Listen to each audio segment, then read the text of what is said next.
We begin with the traffic backup on I-44 in Laclede County. The Highway Patrol tells us a tractor trailer overturned, causing that backup.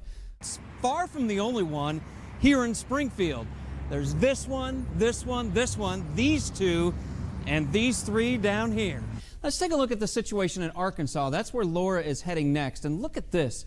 This in the red right here, this is a tropical storm warning. It goes all the way up past Little Rock. It's a fiery crash between a car and a moped on West Bypass. You see it right there. On Elm, just off Glenstone, a lot of downed trees, but also a sense of bonding. One of the main tools you get in the cave is a lantern on your tour, because without this, that's what you see. This is the color of the city this week, and this is the official logo of the Super Bowl right here. Now, Arkansas has just a sliver, 5 chocolate makers. Missouri tops that with 18 chocolate makers, but not everyone lives right around the corner. They drive up to 45 minutes because Amanda is the only option. So where are the trains?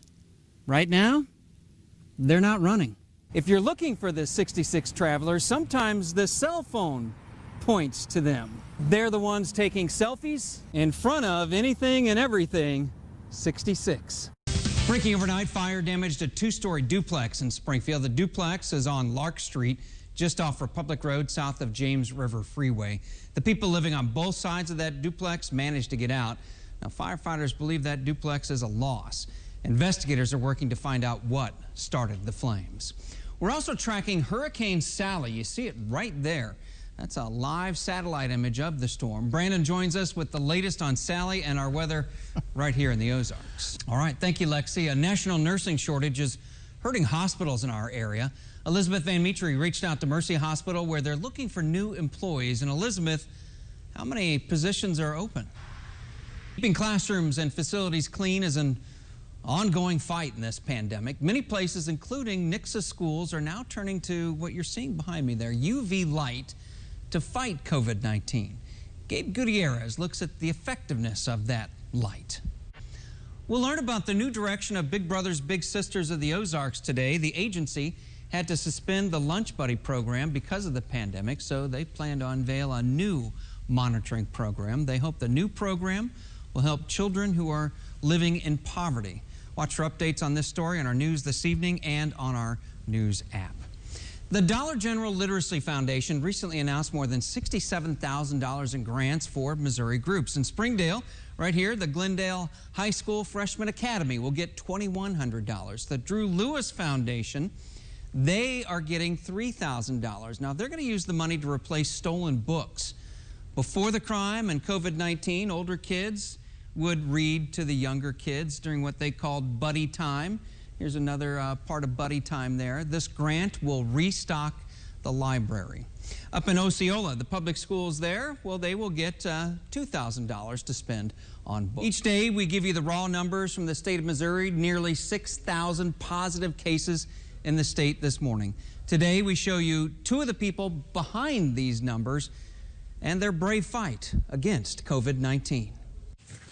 Okay, what was it in? In the middle of a pandemic storm, Janice Gucher finds peace by painting. So the cardinals have been inspiring me lately. So I'm thinking this will be a birdhouse with our little cardinal. The coronavirus hit the family like a clap of thunder. Janice felt all the symptoms: fever, aches, chills, and more. I completely lost all sense of smell and taste, body aches. It's scary, and it was scary on a multitude of, levels, because you don't know what to expect. But COVID-19 hit her husband Blaine even harder.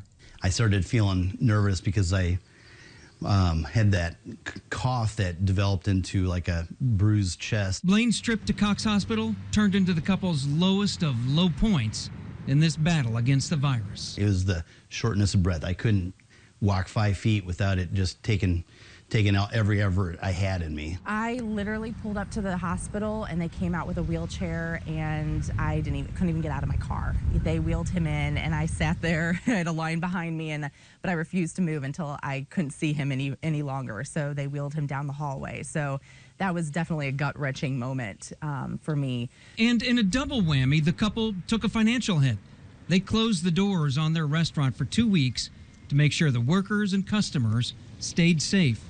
And they could have kept all of this a secret, but they shared the diagnosis in a Facebook post. And we didn't know how people would react. We literally had hundreds of people reach out to us to see if we were okay and to send thoughts and prayers. Like an artist trusting the process will evolve into a beautiful painting, this couple is hopeful this difficult journey will leave them and all the rest of us stronger. So we're not going to give up the fight. The solace is knowing that we're all in this together. Blaine spent 5 days in the hospital. Janice and Blaine both isolated themselves from their kids so their children never caught it. On Elm, just off Glenstone, a lot of downed trees, but also a sense of bonding through the cleanup. The storm may have broken things into pieces. Cleanup. But it didn't shatter this neighborhood's spirit. We're going to have it up and going by the time we open the doors. In this 1 square block area, broken glass, a busted sign splayed out on the concrete, a tin roof peeled back in spots like a can opener went to work. Oh, we're just handing out, we're taking them around to people again. And a neighbor, caring for others with a simple comfort.